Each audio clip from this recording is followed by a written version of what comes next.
On a scale of 1 to 10, what will you rate Yankuba Minteh's 2024-2025 season? Let me know in the comments. In this video, I will analyze Yankuba Minteh's 2024-2025 season, and at the end of the video, I will give my personal rating of his season. So if you want to know my rating of Yankuba Minteh's 2024-2025 season, please stay tuned until the end of this video. Without wasting much time, let's get right into it. We start with the summary of his season. The season started with that big move from Newcastle to Brighton for 30 odd million. Joined Brighton for their preseason here in Japan, where I had the pleasure to watch him play live and saw him score his first 2 goals for Brighton and Hove Albion. He was involved in 3 competitions. He played the Premier League, the FA Cup, and the EFL Cup, as well as playing 10 international games for the Gambia. If you look at his season with Brighton, he played 37 games in total, 7 goals scored, and 5 assists provided. In the Premier League, 32 games he played, 6 goals and 4 assists. The FA Cup, he played 4 games, scored 1 and assisted 1. And in the EFL Cup, he also played 1 game there. And then you look at his numbers for the Gambia. He played all 10 games, started all 10 games for the Gambia during that period, scoring 4 goals for the Scorpions and then providing 2 assists. Unfortunately, that did not result in Gambia qualifying for either the World Cup or the African Cup of Nations. That was his season. 47 games in total. He scored 11 goals for club and country and provided 7 assists. I think he had a decent season, especially considering his first year in the Premier League, the toughest league in the world, one of the top 5 leagues in the world, and a very difficult league to go in and settle in straight away. He did that. He settled in straight in the Premier League, started off very well, and then slowed down a little bit, then picked up momentum at the middle stage of the season after struggling with a few injuries, and then helped Brighton to finish 8th in the Premier League and went all the way to the quarterfinals of the FA Cup, and Yankuba Minteh breaking a lot of records as far as Gambians are concerned, because for Yankuba Minteh, the only other Gambian to score in the Premier League was Modou Barrow, and Yankuba Minteh came in to become the second Gambian to score and to score 6 goals, which is now the record for Gambians goals scored in the Premier League, and I added 4 assists. In my opinion, it was a good season. It was a decent 4th season for Yankuba Minteh in the Premier League, and I will tell you why. First and foremost, at the start of the season, I had my expectations of Yankuba Minteh. I was discussing with Brighton fans. I have Brighton fan friends. I was telling them what to expect from Yankuba Minteh, and I gave them a number that I would expect Yankuba Minteh to reach. I said Yankuba Minteh will get to 10 goals for Brighton in the Premier League. Unfortunately, that did not happen. He got to 6 goals, 4 short of the number that I was anticipating at the start of the season. So just to give you a reference from where I am coming from. But nonetheless, 6 goals and 4 assists, which is 10 goal involvement at the end of the day, is still a respectable number, a very good number for his first season in the Premier League. But I will come back to that when I try to analyze where he can improve and what he can do better and the areas that he did really well. Let's look at his underlying numbers. Last season we did similar thing when he was at Feyenoord, and he was absolutely bossing every number when it comes to the attacking numbers: XG plus, XA, chances created, the dribble completed, and all those things. Defensively, he was also bossing all those things. But don't forget that time he was playing in Feyenoord, and Netherlands is not considered in the top 5 leagues in the world. And this season, he was in the big boys. He was playing with the big boys, which means he's against the top players in the world. And this analysis by FBref is comparing Yankuba Minteh to every winger and attacking midfielder playing in the top 5 leagues in the world. That is England, Spain, Italy, Germany, and France. And of course, teams playing in the Champions League and teams playing in the Europa League. So as you can see on the screen, it was kind of an average season compared to what he did last season. If you look at the attacking numbers, his expected assists created was around the 71 percentile, which means he was in the top 29% of players in that category. You look at his XG and XA, he was around the 50th percentile, 58th percentile, which was kind of average. And you look at the assists that he created around the 50th percentile. Non-penalty goals he scored, that was around the 60th percentile. So there was nothing extraordinary when it comes to his numbers. But again, don't forget, this is compared to every single winger every single attacking midfielder playing in the top 5 leagues in the world. So if he's average, not the worst. And then let's not forget again, this is his first season in the Premier League. You don't expect him to be the best player of all these categories when, you know, players like Mohamed Salah, he's compared to players like Mohamed Salah, players like Moussa Dembele in France, players like Lamine Yamal, players like Rafinha, Vinicius Junior is compared to this player. You don't expect him to be up there as the best player, but just to show you where he is at this moment in time. So yeah, attacking wise, I would say it was decent. And then if you look at the possession game that he played, progressive carries, which is one of his biggest strengths, he's one of the best ball carriers last season. You could see that. And again, any player who played in this competition, their numbers are compared over the course of 365 days. He's in the 72nd percentile, so he's not the best in this category, but he's up there with the top 25% of players in terms of ball carries. For every 10 wingers, he will be in the top 3, something like that. It is not bad, right? And then you look at the successful take-ons, that is the dribbles. He's a top dribbler, one of the top dribblers, 84th percentile. This was actually his best metric when it comes to possession, ball carrying. That is his strength. And he's in the 86th percentile, which is the top 16% of players in the top 5 leagues of the world. And then you look at his progressive balls received, that is the passes he's received from his teammates.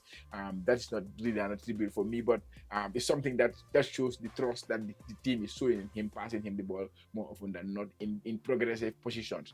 And then he received about 70, he's in the 77th percentile, top 25% of players receiving the ball in attacking that, which is also good. But then you look at other aspects of his possession game, like passes attempted, passes completed, and touches. Those were low. How many passes he make compared to other wingers, he's in the 13th percentile, so he is in the bottom 13% of players when it comes to passes per game. And then you look at his pass completion rate is in the 2%, so he's in the bottom 2% of players when it comes to pass completion. And this is something I have flagged for a very long time when it comes to passes completed. I always say that if there is one area that Yankuba Minteh can improve his game in, it is his pass completion. And if you watch his game, sometimes you see him make some easy passes, but then the passes get dispossessed. So he don't complete like some easy passes. And I think this is an area that I really want him to improve on, because this will also increase the trust that his teammates show around him. Because how well you keep the ball for the team contributes on how your teammates are going to be comfortable passing the ball as much as possible. Of course, if they pass him the ball, they know he can create something out of that, and he's a risk taker, he will go for it. But still, sometimes the easy ones, the easy passes, the easy 5-yard passes, the easy 2-yard, the easy 3-yard passes, those passes, you should complete them almost every single time, and this will boost your pass completion rate, and also give confidence to your teammate that when he pass you the ball and you're going to pass the ball back, it's going to be an accurate pass.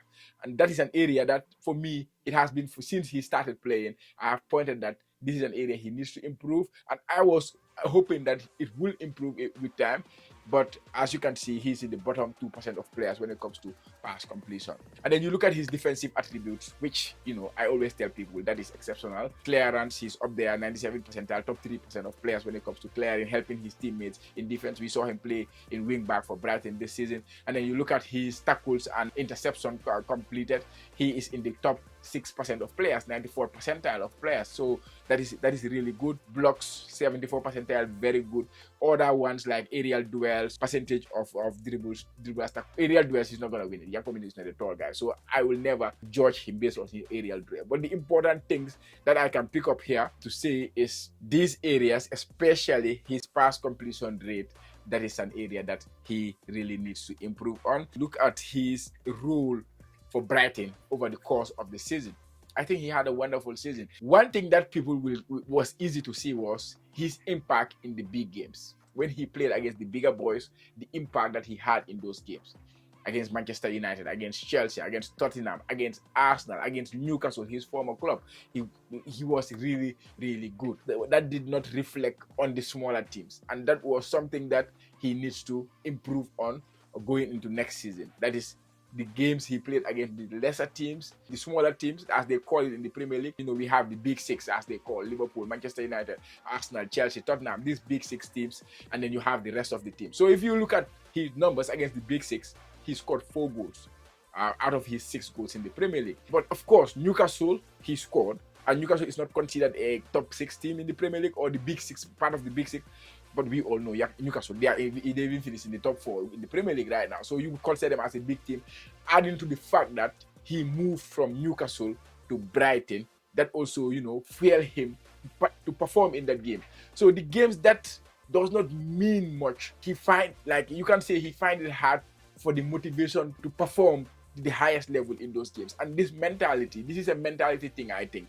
This is a mentality thing. Like players like Mohamed Salah, it does not matter which team he's playing against. Of course, sometimes he play against the big team. You think he's only up for the big team. But when he play against the smaller team, he's always running. He's always trying to find space to score goals. That is a mentality thing. And I think Yankuba Minteh should work on that mentality a little bit to be up for the smaller games as much as up for the big games that he play against. When he's playing against Liverpool, or when he's playing against Southampton, or when he's playing against Manchester United, or when he's playing against Leicester City, he's up for those games in similar way. Maybe too is the way those teams approach the games compared to the bigger teams, because the bigger teams will try to initiate the game. For example, if Brighton is playing Liverpool will not let Brighton be the team to dominate the game. Liverpool will dominate, attack, set their line high. And then Yankuba Minteh, of course, I know he thrives under transition. When transitions are happening, look at the goal he scored against Manchester United. He is very good when it comes to transitional play. So it is understandable. And then the smaller teams, maybe they will not leave those gaps behind.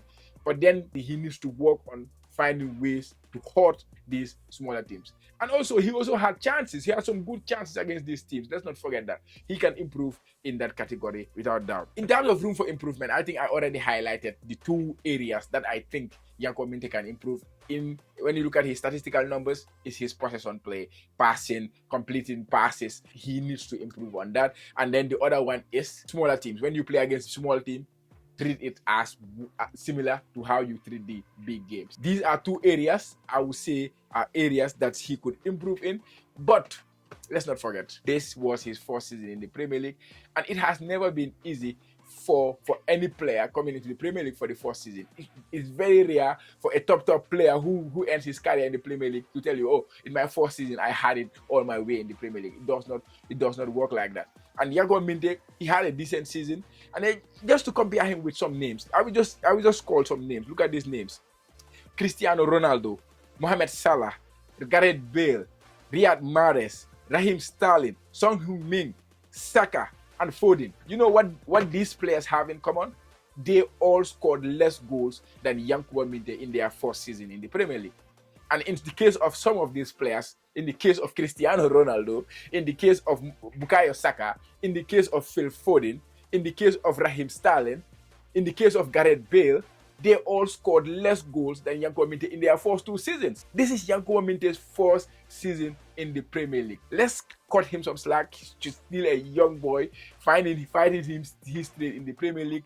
The first Gambian really established playing in the Premier League at the highest level. I think it was a decent season from him. And then he left his mark in the Premier League. That is the important thing. He left a mark in the Premier League. Because like I said, the bigger boys, they will not forget who Yankuba Minteh is. Manchester United will never forget the name Yankuba Minteh. He is being linked to Manchester United. Arsenal will not forget about Yankuba Minteh. Chelsea will definitely not forget about Yankuba Minteh. Spurs likewise. Newcastle likewise. So he left his mark on the big boys in the Premier League. Comparing him to players like Ronaldo. Ronaldo in his first season in the Premier League, he scored 4 goals. In his second season, he scored 5 goals. Yankuba Minteh scored 6 goals in his first season in the Premier League. Players like Raheem Sterling. Yes, you can argue, okay, Salah did not play a lot of minutes in his first season at Chelsea. Raheem Sterling and Saka and Foden, they were coming through the academy in their first season in the Premier League. Maybe a Bale, when he came in the Premier League, he was a fullback.